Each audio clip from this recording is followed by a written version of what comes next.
Okay, everybody should get a little notice that you are being recorded at this point in time, and I want to welcome everyone to the San Diego County Football Officials Back Judge Clinic. This is our third and final clinic, um, and this is arguably one of the most important clinics for referees because, as you will learn tonight or relearn tonight, the emphasis or the importance of the back judge to the crew and to the referee as a almost an assistant referee, if you will.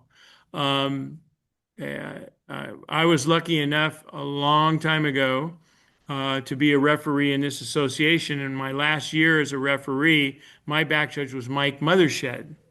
And if you don't feel the value added from the back judge position with a Michael Mothershed back there at back judge, you're crazy because it was an absolute dream to have him working with our flanks and helping on the back end of our crew to make sure we were accountable, that our mechanics were solid, and to help us with our judgments and really be a fail-safe not only to the flanks and the umpire but also to the referee. So all of that's going to come up tonight from Joe. I do have a couple housekeeping things real quick. You guys have all done really well with our quizzes, our qualifying exams. And I do want you to know that there, on the most recent one, the flag test, there are four items that could be wrong on the answer sheet, except they're not, because there was a CIF rules interpretation from the state rules interpreter. So we will go over those when we get together next week. I'm not going to take Joe's time tonight, but if you got any of those four questions wrong, you're going to get credit for them. For example, the mercy rule starts at 21 point difference, the same as it was last year.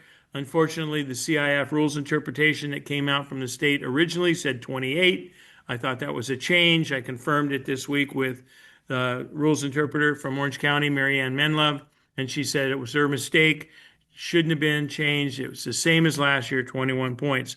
Well, if you marked that wrong, it was right. If you marked it right, you were wrong. You're going to get credit for it no matter what. So we'll just update everybody 4 points for that. And then there were two on the mechanics exam that people got wrong. One of them was a poorly written question that said counts the kickers. Well, in four-man mechanics, we know the umpire counts the kicking team. So that was what most people, how they read the question and answered it, which would be a correct answer. But our key marked it wrong because the specific kicking situation that was being referenced, and it wasn't clear, was the PAT and field goal. So who counts the kickers on PATs and field goals in four-man? It's going to be the referee. And then, of course, the umpire is going to be counting the defense along with the line judge. The second one was important to this topic tonight, back judges. We now, this year, Joe, have gone back to the back judge going up and interfacing with the timer. For a couple of years, we had the line judge doing it. And then we found out that we really needed to have the line judge spend more time surveying the teams and the legality of their equipment, marking illegal equipment on the coach's card that was then presented to the coach as a warning before the game started that these are players who, during warmups, which is fine, but during warmups were wearing legal equipment improperly, and it needs to be corrected prior to the game, or coach, the players are going to be sent out. There's not going to be a warning. So we needed the line judge, head linesman doing those jobs, and the back judge, he can go up and do the timer like he traditionally did in five-man mechanics. So with them doing that, if there is a ball boy, that defaults back to the line judge. So the line judge would instruct the ball people. Okay, that's the end of my housekeeping. Everybody get full credit for all that I just talked about. And we are so blessed tonight truly blessed for a number of reasons. First and foremost, for Joe personally. Joe has been a tremendous official at the youth level, the freshman level, varsity level, He comes back and works games with us at the varsity level when he doesn't have a Division One game. He was a stellar junior college official, was in the SCIAC. I got to observe him while he was there, one of the finest deep officials there. Finally, started to make inroads and was picked up by the United, which is a combination of the WAC and the ASUN down in Mm. Atlanta. And he worked there on a crew, successful, worked the highest level games there. And now, just this year, we are so happy and thankful that Joe was picked up full time by the Pac-12. And prior to coming on tonight, he was meeting with his crew. So that's the one level of enthusiasm for tonight. It's for Joe personally, and then secondly, for him to give back. And he's always been willing to give back. So tonight he is going to share tips and wisdom and thoughts about the back judge position. And with that, Joe, thank you very much again for giving back and congratulations on your Pac-12 assignment. Joe Green. Thank you. Thank you so much. I mean, gosh, it doesn't feel like giving back. I mean, I absolutely love this, and it's just part of it. I mean, all the people before you are going to say how you have to give back.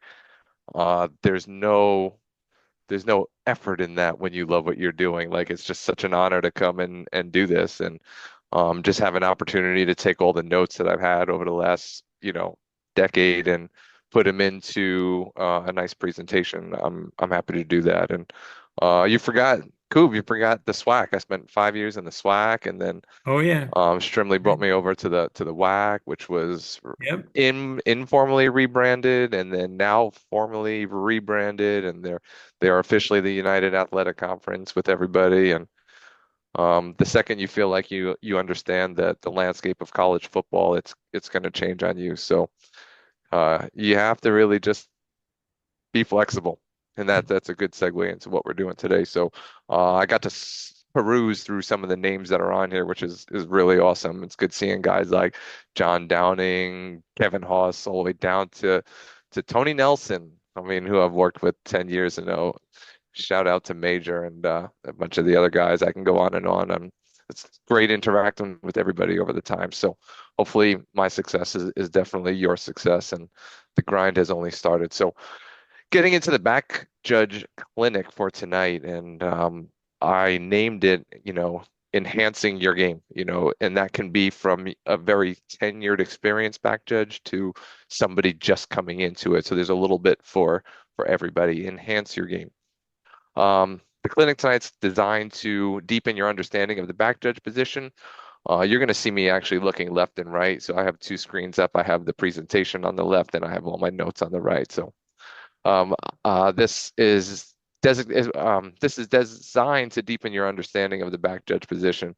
We're going to refine decision-making skills. We're going to enhance game management, and we're going to explore and moderate down like advanced mechanics to, semi-advanced mechanics, positioning strategies, and proactive officiating techniques, really just to maximize the impact on the field, right? That's really what we want to do. So Backjudge is unique. We have a different perspective than anybody else on the field. We're right in the middle of the field and everything's coming to us, and we have a head start. So all those all those strategies are awesome, excuse me. I want to focus on some key areas. So deep deep coverage. We really want to talk about having a nice wide vision. So if you are a tenured back judge, they really wanted you to shade to the strongest side of the field, right? They wanted you to see trips coming at you from the far side with the single side, more in your peripheral.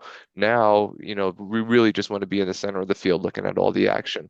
We want to maintain control of the deepest receivers and the end line when you're all the way at the back, right? We want to develop all that. We want you to develop your acumen and your vision to everything coming at you. Like I said, you have a head start, so be sure to just back up as you're reading. Take a couple read steps and then break down when you need to break down. Maintain some inside out coverage. Keep all the players in your area of responsibility. Keep them in front of you, whether it's a pass or a run. Know which zone you should be looking at and when you should be looking there. So that can be found in the mechanics manual. Usually you're looking at the front side. It's not often you're going to be playing cleanup like you were in the backfield. And the bubble concept might be new for some people hearing this. So visualize your shifting zone of responsibility. We have to be flexible as a back judge. You have to constantly shift, constantly look, and keep your head on a swivel. You don't want to be caught off guard with something coming from the deep on the other side. And this is especially prevalent during pass plays. Adjust your positioning, adjust your depth, but just never get beaten deep. You're the last line of defense. Don't get surprised by the backside receiver. Now, we've been talking about Carl Cheffer's concept, visual mechanics, and it's what we've always talked about. Where are you looking? What are you looking at? And so, when you use the term visual mechanics, I think it better describes this flexibility that you're talking about, where your head is and your eyes are either kind of soft and you see them what's going on in your peripheral vision, or you've now see and recognize something critical in terms of a mesh point, and now your eyes go to a different area with a different focus. These are things that he'll be talking about tonight. There's only 10 slides, I'm telling you, and we're on slide number 3. So put your seatbelts on. I will be sending this PowerPoint out to everyone. It will be on our website along with tonight's audio. Yeah, I thought everybody would appreciate getting out of here in about an hour. When I practiced this, it took about an hour. So we're gonna have a spot right in the middle of everything where we can bring up some plays, have some questions, just dive in a little bit, and then I'll finish off the last couple slides at the end. So no 9:30 end times tonight.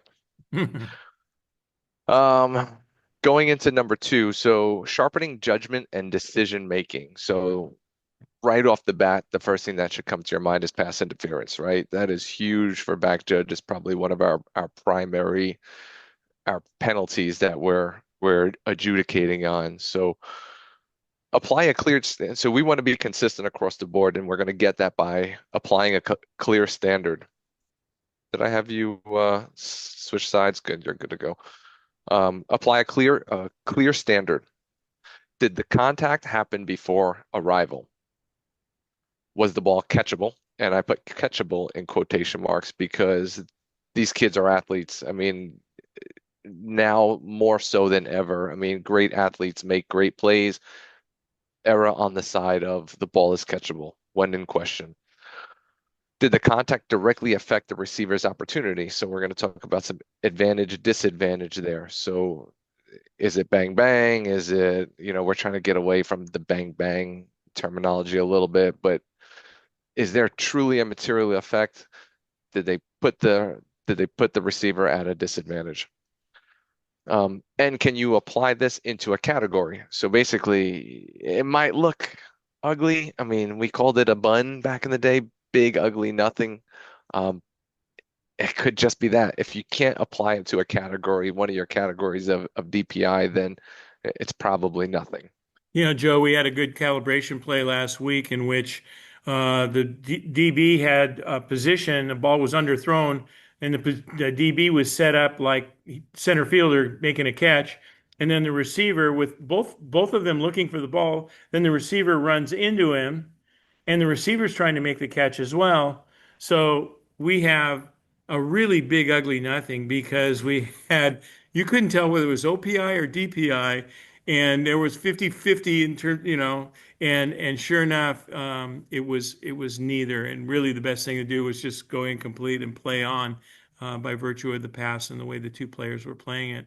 As far as You had one this week at Mesa. Was it one of the games at Mesa that you were yeah, showing? yeah, That one, I spent a few minutes on that one because in fast motion, I was like, oh, that's DPI all the way because the defender yeah. gets no leeway. he turns his head around, but it was just way too late and an underthrown ball. I mean, if the receiver makes an attempt to come back to get it, he's going to get that call more times Yeah. than not. I Um, I think I but know the one you're talking about. Yeah. yeah, Hey, also on catchability, for us, it's the same concept Joe's talking about. It's really advantage, disadvantage at that point.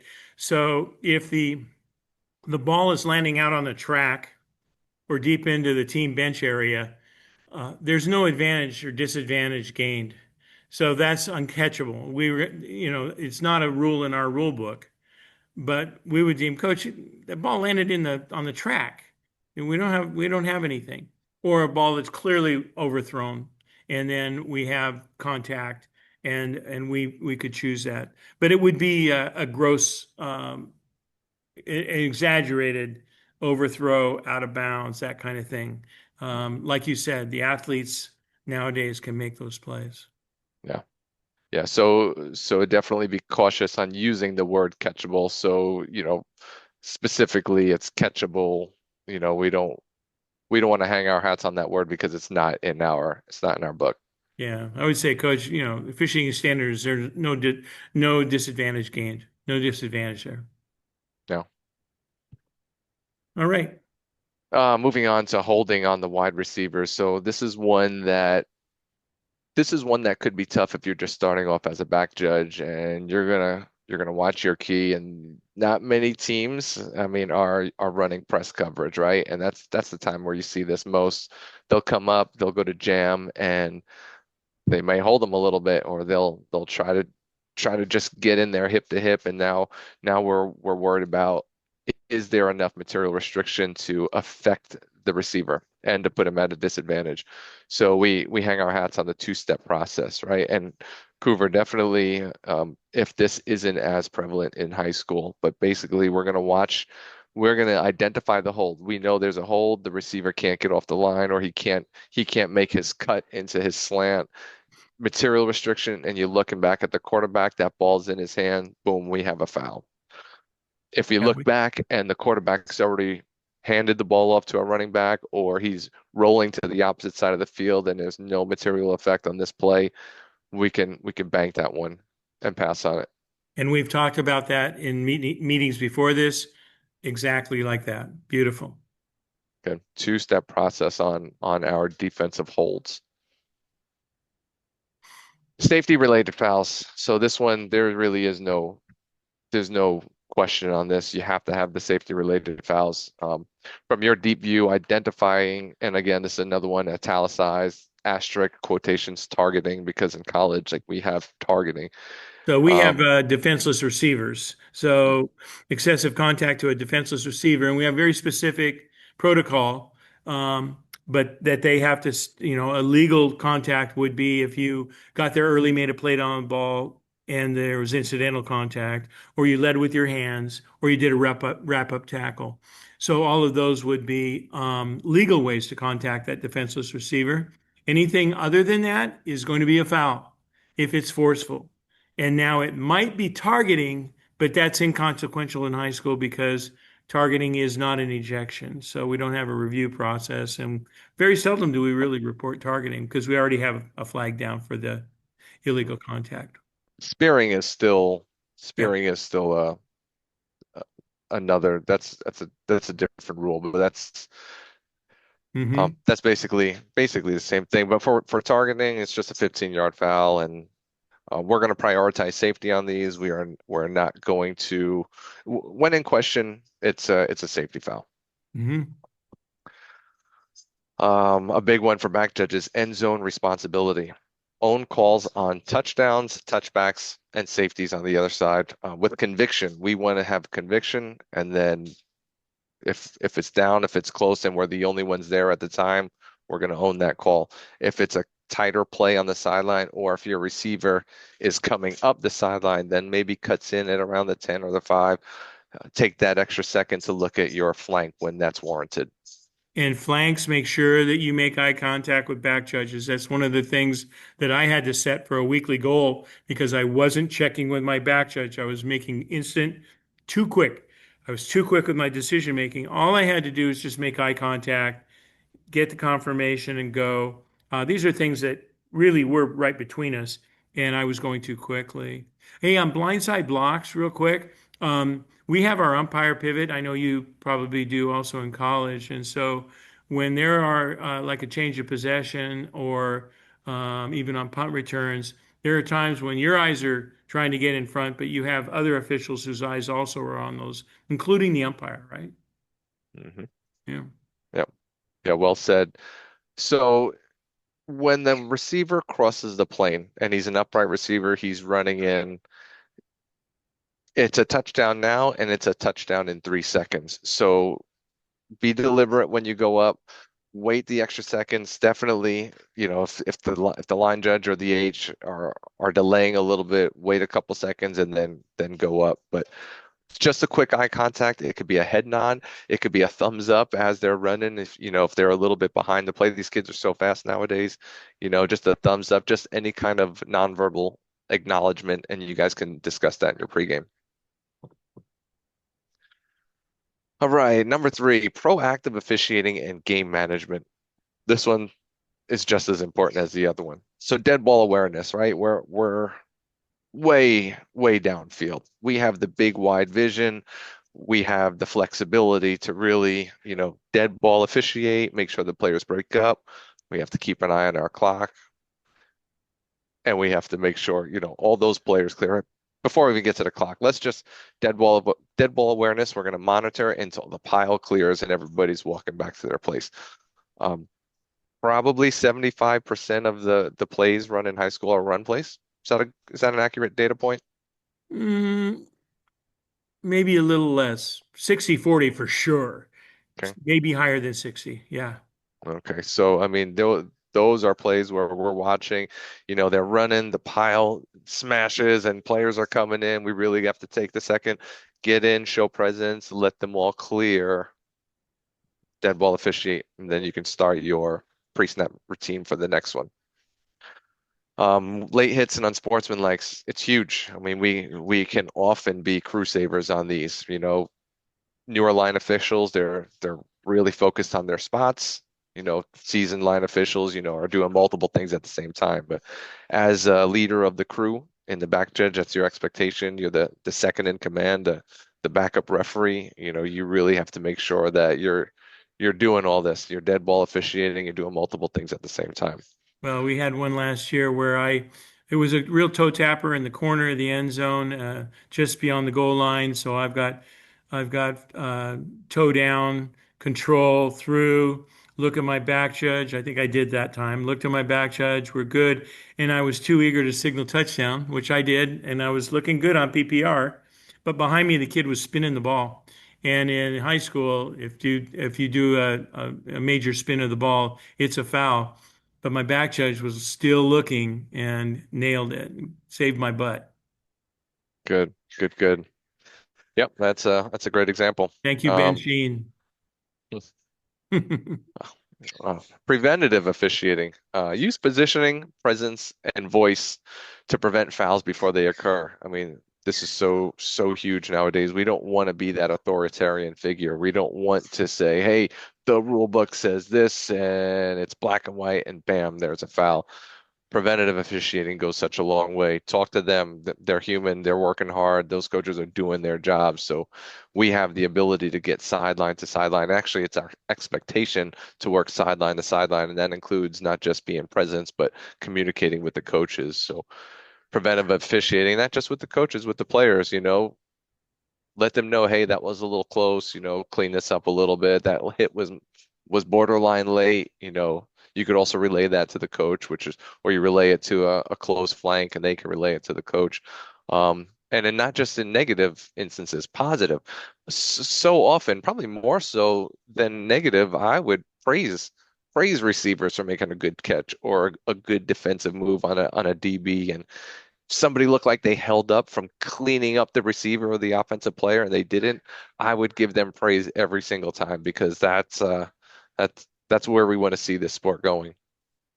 Excellent. Crew communication. For the guys that have been here a long time and they're actually dabbling in JC, Division 3, 2, etc. As you move up, mirroring or echoing signals is not it's not the way to go anymore. They really don't want that. But in high school, we have to do it for the very simple reason of the clock operator and the booth. I mean, they can't always see not just the scoreboard, but not just the covering official. So these are unique situations, and it could be Jerome that's been doing it for the last 40 years, or it could be a high school basketball player that's there because he's there for the night. So you can have such a diverse group of people working the clock. So we have to mirror those signals so everybody, so he can see somebody, he or she can see somebody at the time so they know when to start and stop the clock. And that's one we have to we have a highly effective tool called official to official radios. We use those, we use them effectively, but it doesn't prevent us from doing all these things that are all visual within our crew and between ourselves and the clock operator. Mhm. Same with our counts when we're getting our counts, and there are little nuances crew to crew. Some want to get their counts out right away, especially on the defensive side of the ball, which is really what I'm speaking. So us and the back judge and five-man mechanics. I mean, us and the line judge and five-man mechanics. We have the defense. We're counting them. You can get it out right away, or you can wait till the offensive players break their huddle and you hear the clap, and then you can stick your fist out there. Sometimes before that happens, you're going to get to a point where you're getting your pre-snap routine done probably twice over, and then getting two or three counts before they break their huddle, and then you can signal at that time if you want to be in unison. But as long as you are getting those keys out, I mean, excuse me, just so as long as you're getting the those signals out with your crew. Make consistent eye contact and ensure alignment on calls. So this is probably more so for the line judges and looking across the field at their counterpart, not so much my defense, my back judge. Pre-snap preparation. This is huge. Pre-snap, there's so much to do in pre-snap that gets you prepared to play the game. I mean, I don't know where we are in the data now, but it's tenfold the time that we're officiating when the ball is dead versus when it's actually alive. So all your hard work comes in between plays.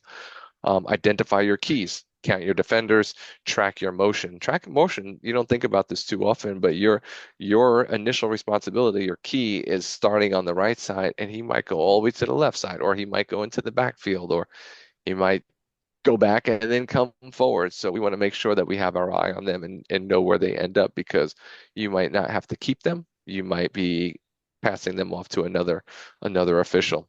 Just You set can yourself up. also it also tips their hand on whether they're in man or a zone coverages. So if you see somebody tracking with that player in motion, they're in man. So always take these clues into consideration. Everything is a little tell that can help you. We're always trying to be prepared, and we're trying to anticipate the play. I wrote this later on. You want to anticipate the whole entire play. Like, anticipate it in the pre-snap routine. Don't be reactive when it actually happens. So one of the things that you can do it however you want, but I'm with Joe. I like to get it done early in the dead ball period. I like to do it as soon as possible with my umpire because I'm the referee and I'm going to get my count out of the way.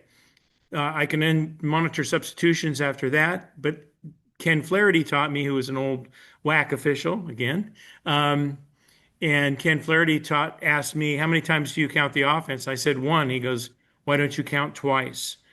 And so that was enough for me. I started counting twice. So I get my first count out of the way. We've got 11. My second count is where I'm looking at the formation and where the best player is. Because in high school, Joe, we usually got one or two on a team, not 11.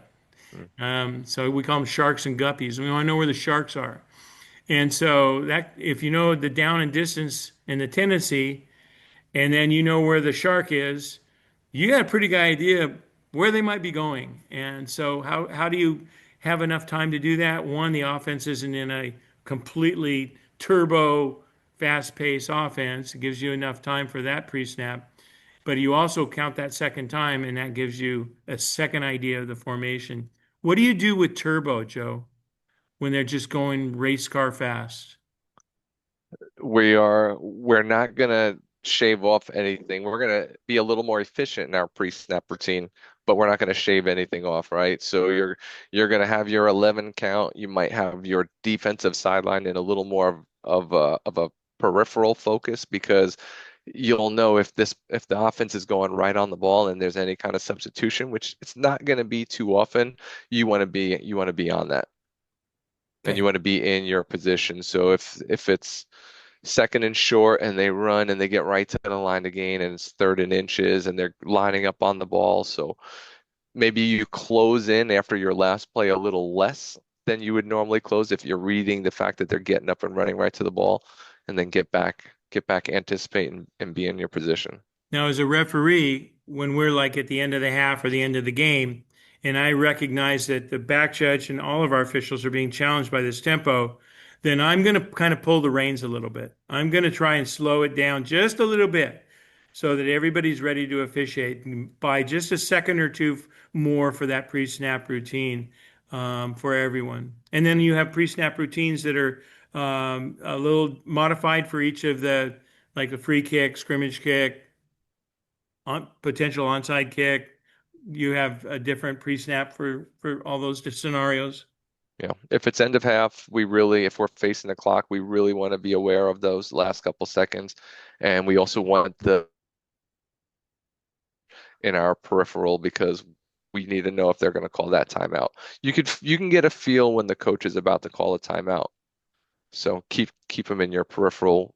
You might see him before anybody else is acknowledging it, and then you could look right at the clock. So if there's any kind of delay, you could say, "Hey, I saw the coach. He signaled timeout. Please put 2 seconds back on the clock."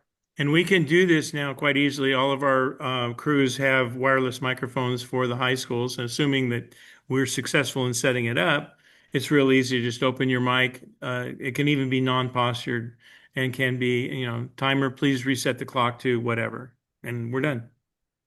That's so cool. We're at such a great place in officiating, and it makes for such a better product for us, the players and the fans. Yep. One little thing, and it's not even little because if your crew doesn't look, if perception is everything, if your crew doesn't look like they're being smooth or if they're efficient at all, you're going to lose credibility. I mean, it's that simple. So something as little as looking for a ball or balls on the ground when you're passing it to each other, like assist in getting the balls dropped and make good passes to your official. And if this means in your pregame you have to underhand a couple, 10 yarders to each other just to get a feel of it, do that. And crews need Next. to talk about this, getting the balls out, in and out properly. And our back judges predominantly are responsible for getting the ball out, the old ball out. That changes depending on if they're way over on the uh, kicking team sideline, and that ball's just going to go out anyway. Then they can help on the other side and get the ball in. But you as a crew need to talk about this, and we want to have a ball down on the field as we get that ball in, and the back judge just got to key that. Yeah. Yeah. Because the back judge would assist primarily in getting it out because on a new drive, the center usually brings in the new ball, brings it right to the umpire, and then we could just get the old ball out. It just expedite things that much. Uh, Back in the day, I loved always touching both balls. I loved going in. I said, center, look for me, throw it to me. I could throw it to the end, take the other ball and throw it out just to be productive and moving around and a part of everything. But um, now we're all about, saving seconds. So if there's a more efficient way to do it with the center bringing it in and they're doing a good job, keep it going.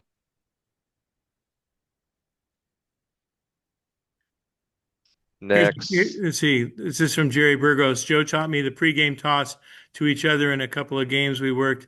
I use that going forward. I love that too. He gave me. What is that? Pregame toss.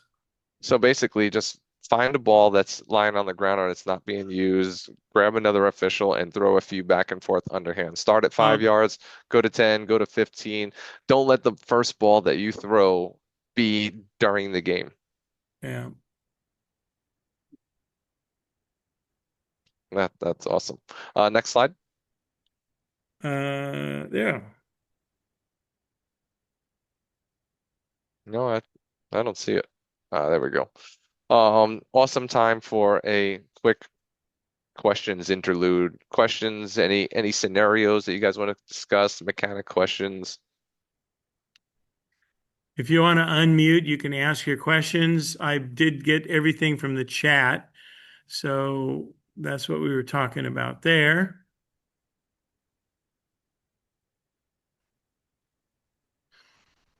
Okay, let's go on. Now that we've invited them, maybe they can interrupt us as we go or put it in chat. Okay. Yeah, that definitely works. All right, here, these next few slides, this is all of my notes and all of the other slideshows, PowerPoints that I've gotten from other people along my journey that's compiled into one. So, and I'm gonna read this because it's really good. So, this is the intangibles. I named it. It's the ungraspable. This is all like the stuff that you do that's just not, you know, it's not in the book, right? This is all the stuff that's gonna make ourselves better. Right. As a back judge, fitness is so important, and I know we really preach that to all officials. It starts in the beginning of the summer. I mean, it starts earlier and earlier every single year, but we have to run. So the expectation getting sideline to sideline, and that just doesn't mean where the white starts, right? Where the green ends. This means that we have to go all the way into the team area. We have to show presence when the play ends over there. We have to assist the teammate coming out, especially if we have bad colors in there.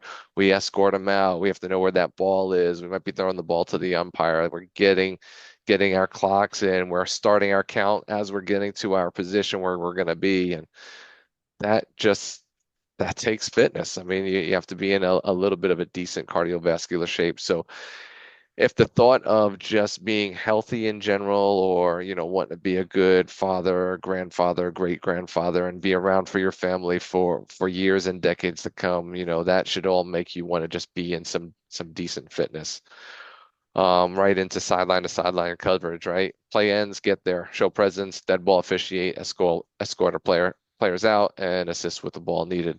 I'm telling you, Hustle. as a head linesman, Joe, I this made this a point. If anybody asks me, what do I need from you? If a back judge asks me, what do I need from you? Or we have a back judge filling in for a week, I'll say, okay, we're going to talk about one thing right now in preparation in pregame, and that is sideline to sideline coverage. Because I'm going to have us play. It's at the sideline. He's down in bounds. I want to wind, but it's a first down, so I'm going to stop the clock, signal the referee, and I got to move the chains. I got all this stuff going on, dead ball officiating, and I got a ball rolling on the ground. And if I have a back judge who's come over to help me with the dead ball officiating and get the ball, I'm I have a chance.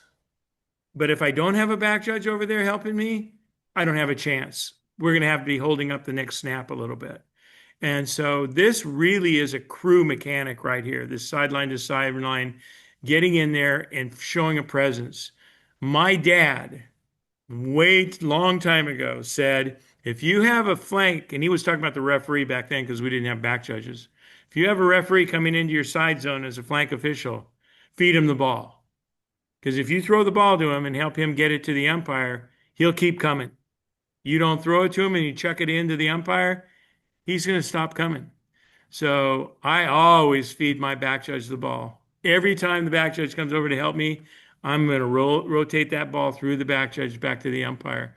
And by the way, the umpire appreciates it a great deal. Yeah, This is yeah, total crew communication here. yeah, that's a great little detail.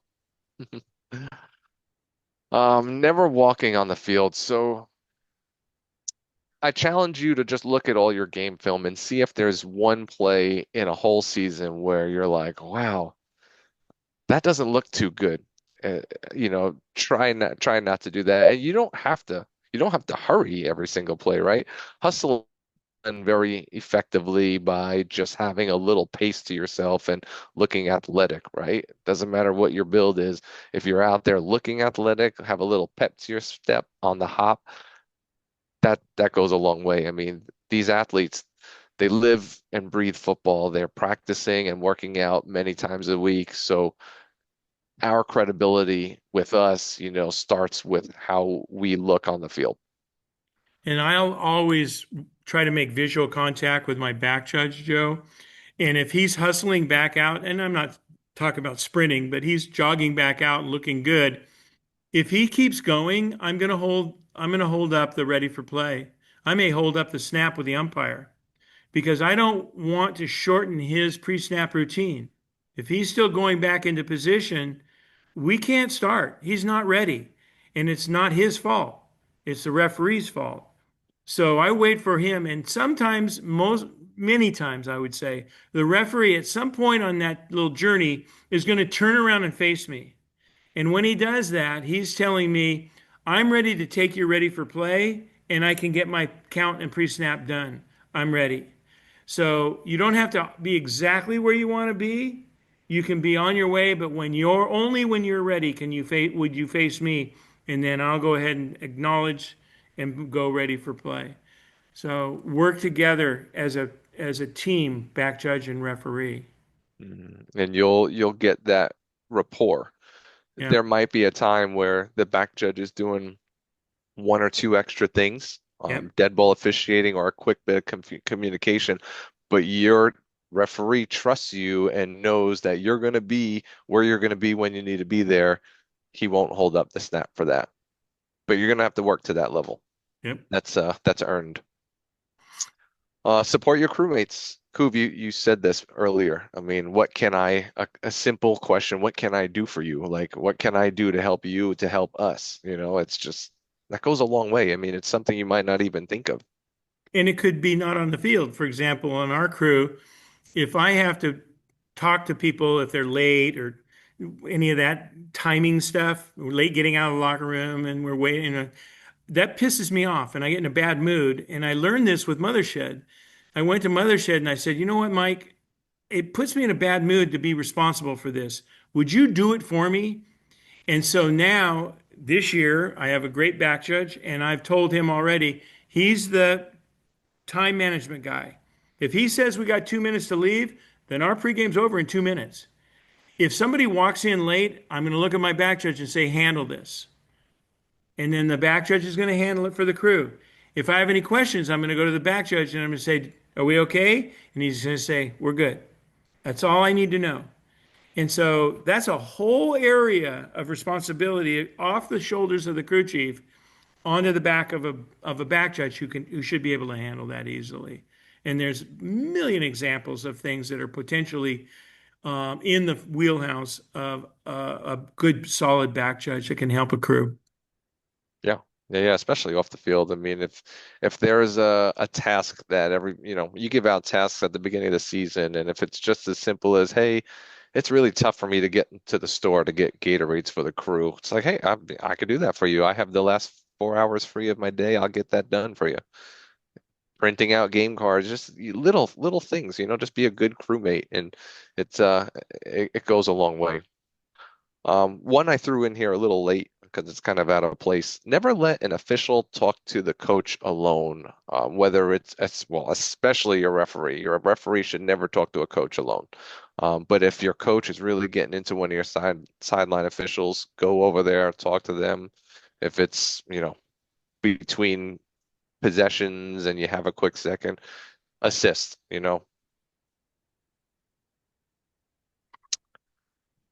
A new question come up? Nope. Okay. What must I contribute to improve the crew's execution and performance? Which is just kind of like what we were speaking about. Again, what can I do to help?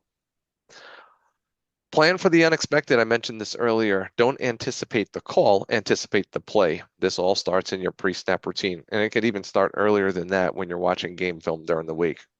If you guys have crew calls midweek, or if you're just doing film eval, get your tells, if you're the one responsible for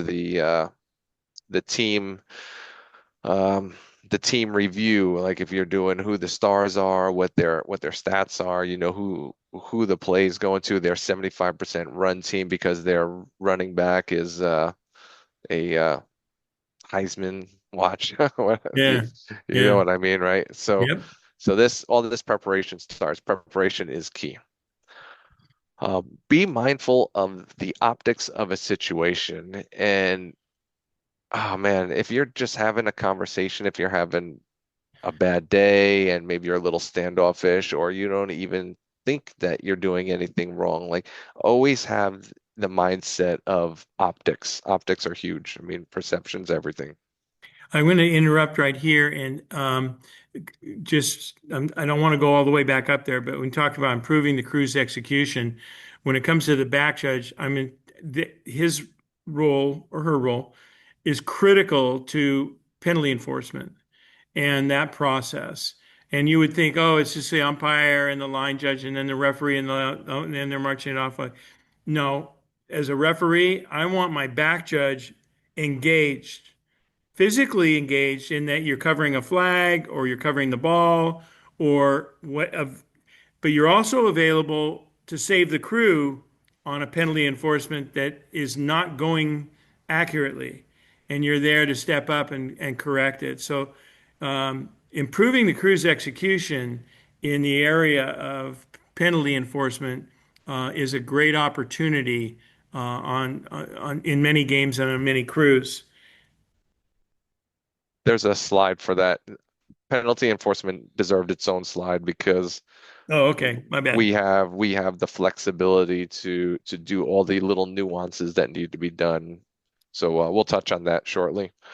And this next Um, one, always strive to present a calm, focused, business-like image. One of the members of my crew has that as his yearly goal because he feels like he's kind of not, his nonverbal is not really communicating a professional um, uh, concern for the game, listening well to the coach, kind of visual presence. And I don't know, what is your tip on that? Optics of a situation. I mean, basically, so if you're When you're with a coach, you're optically, think about how you're presenting to the coach, right? So you they go hand in hand, those two bullet points for me. So I want to be calm, and it could take practice for some, could be easy for others. So I want to present myself in a calm, business-like image. I want my demeanor to be inviting. And it's hard to say, in the heat of a battle, if you have any experience in de-escalation, it comes in such handy when you're talking to coaches, especially at the high school level. I mean, just de-escalate. The higher they get, the lower you get. You don't have to be disrespectful. You could just talk. You can say, I agree to disagree or other things like that. But be aware of the optics of that conversation because you can go and look at it on film and think you were fine. And it's like, holy cow, I had the worst face on, or I was so standoffish, and I actually made the situation worse. Thank you.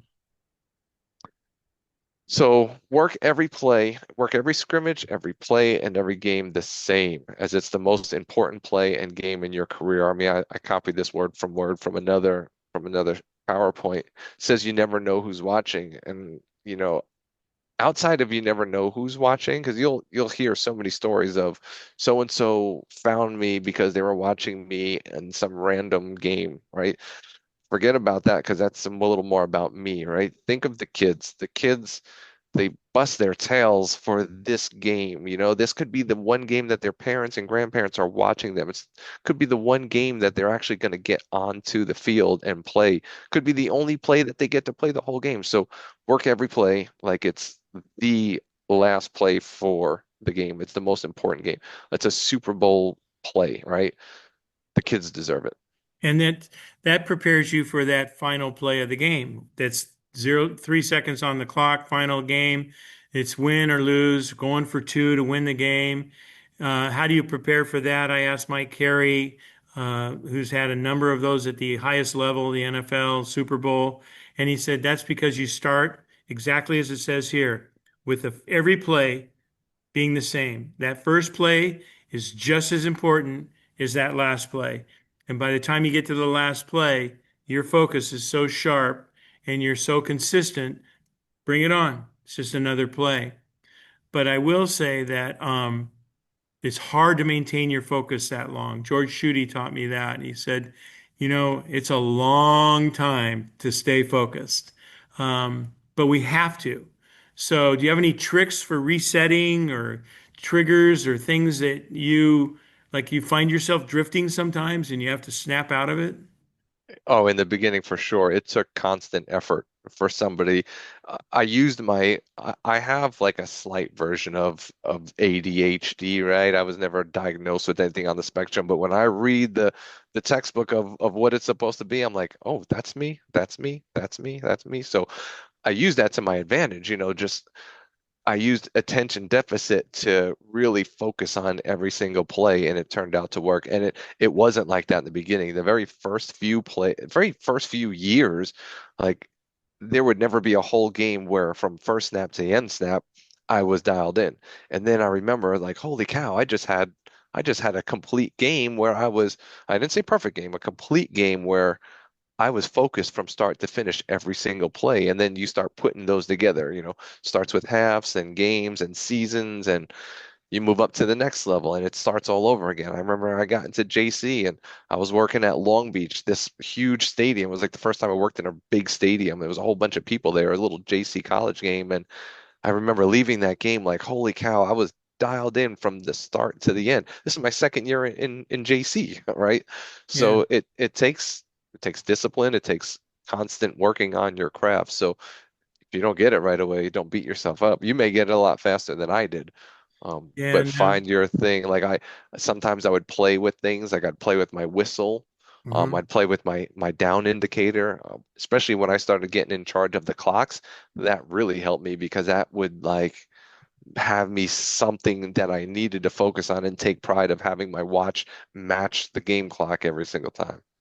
I find myself drifting, not being ADHD, and I can now feel myself losing my concentration, and then like you said, you play with your zipper, or I get on the radio and say, okay, let's refocus. I'm really talking to myself, and get yourself back. And the other one is if you have a bad play and you're worried about it. Maybe that wasn't the right call. I passed on that foul. I hope it doesn't. I hope it wasn't a big call and I missed it. And that's. I'm not focused. I'm not focused when I'm thinking those thoughts. So I have to get back to my pre-snap routine immediately, because then I actually forget that and I get back to the next play. Mhm. One tip I can give you that worked for me also is working more snaps. And there are only so many there are only so many high school varsity and sub-varsity snaps. But now with the introduction of flag football, like I worked a lot of recreational flag football as a referee. I'd be out there at San Diego High School from noon to 10 p.m. working flag football all day, and that helped me. I mean, it's just long days of working on little things here and there. And I worked flag football for so many years. I mean, that's where I met Katie. I saw her name in here. Yeah. Um, it just helped me. So if there's ways that you can get more practice, find it. And it's great that schools are introduced. I think flag football is going to explode within the next couple of years once they see it on the Olympics. So Yeah. it's good for everybody. All right. 6 minutes. Let's go. Great. Penalty enforcement. Put this on this on slide because there's always something to do. Coover, you taught me this. I don't know if you remember when you taught me this. This was at USD when I first got into college football. There was a penalty on the far sideline, and I was the deep flank on my sideline, and I just stayed at the pylon. And you came up right behind me. You said, "What is it?" I was like, "Oh, it's DOF." You're like, "Are you sure?" I was like, "I'm pretty sure." You're like, "You're not 100% sure." I was like, "No." He's like, "Well, what are you doing? Go run in there and find out." Right. So like I was just thinking about all these other things instead of, what I should have been doing at that moment. Right. So Mhm. this goes at every level, penalty enforcement, be active. You can be covering a flag, you could be covering a spot, you could be retrieving a ball. At Yep. the end of all that, you can be recording the foul, getting the clock status, confirming the enforcement, which is the most important part of the whole entire thing, while you're all dead ball officiating too. And Um, when I look up and I see a back judge giving me the clock status, it's like you get bonus points, baby. Bonus points right there. Love it. Most definitely. Next slide. Game clock, back judge really own this. And I know, line judge has it on his wrist, and that's why the line judge was talking to the clock operator for so many years. But back judge, we're looking at the clock for half of the game. We should own it. Referee is looking at you for clock status so often. So be prepared, take pride in that.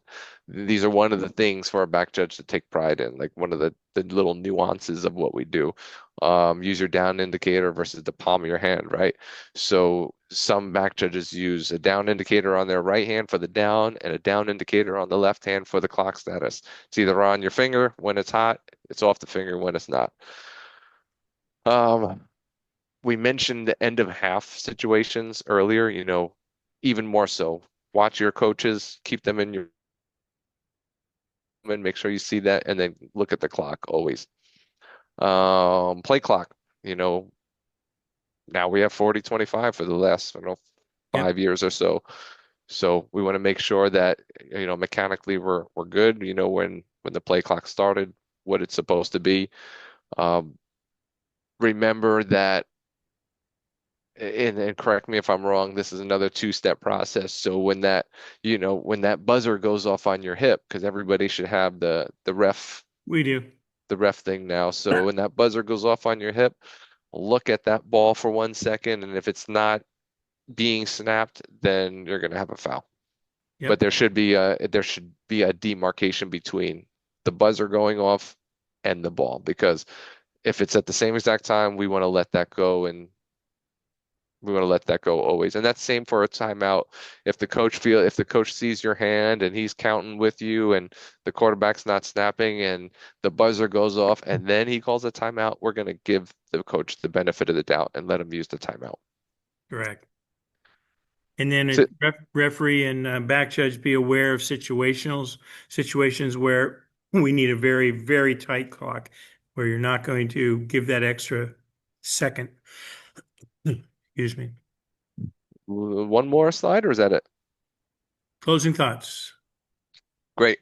Let's put a bow on this whole entire thing. The back judge is the crew's deep field anchor. It's ensuring fairness and player safety. Considered second in command or the secondary referee. Strong mechanics and proactive officiating minimize missed calls and improve crew performance. Consistent communication keeps the crew in sync and reduces on-field confusion. Continuous learning and review are the hallmarks of a great official. Professionalism and fitness are a paramount to a great back judge. And last but not least, thank you for your dedication to improving our craft, because this is all of us. It is all of us. And a cohesive crew, as I said, the back judge has a leadership role, and the back judge is one who helps all of us focus and be better at our positions and fits in nicely between us to keep this tempo going and the game moving forward, whether it's on a change of possession or after a free kick or during penalty enforcement, or run into the side zone, whichever way, it doesn't matter. He's always there supporting us. And as such, then we in turn need to know what he's doing so that we can, like I said, if he's coming over to help me with that side zone with the dead ball officiating on the ball, then I'm going to make sure the ball goes through him to get it back out there. Um, and again, when we're evaluating film, check the mechanics of your back judge, compliment them. When they see, like Joe said, when there's an awareness of the backside post and he ends up in a good position by crossing over and letting the guy go by in front of him and then maintains a good position, that's more important to maybe to comment on that than something that somebody does incorrect. So find an opportunity to compliment your back judges. That's my final thing. Um, uh, a lot of appreciation on the slides and what you've said. Um, great It's just cool clinic. seeing all Thank you, the all Joe. the the names on there. That's special to Yeah. me, and outside of football, I mean, the camaraderie is untouchable here in San Diego. So, What are your top goals for the Pac-12 this season? I think that's a great question. I my top goal. So I got moved from field judge to side judge this year, not just in my original conference, my new conference too. So if you don't know the story, I'll make it really quick. Basically, I got hired by the Pac-12 just a couple weeks ago, and that's really, really, really late in the season. And my supervisor in the FCS was not aware, so I had to call him from the airport after the Pac-12 clinic, and he was like, he's like, I'm so happy for you, but I'm bummed about the situation. And he's like, I have to just think about what I'm going to do. And he called me back the next day. He's like, Joe, he's like, how many games do you have? Six? He's like, all right, I'm just going to pull you off of those 6 weeks and then I'm going to backfill you and you're going to stay on your crew all season. So I have 14 weeks of football this year. Hell yeah. I'm I'm working nonstop, traveling every weekend. So in no way am I complaining. I always follow that up and by saying that because That's fantastic. it's a And you're good going to be thing. back So judge, I'm going to be I'm side judge. So I'm side judge. moving from Okay. field judge to side judge. So what I want to do, my primary focus, my primary goal is to absolutely nail the clock, be the clock guy, be a great crewmate. I'm already handling like the travel dock and helping with hotels and rental cars where I need to. So anything I could do to make my first year as smooth as possible for the veterans on the crew, that's what I want to do. Joe, thank you so much on behalf of San Diego County football officials. I know you love us and you are always with us, but this is special and I really appreciate it. And so do the guys on the clinic tonight. Yeah, definitely. It couldn't be better. All right.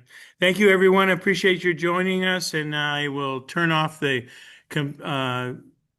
recording if I can find it. And where?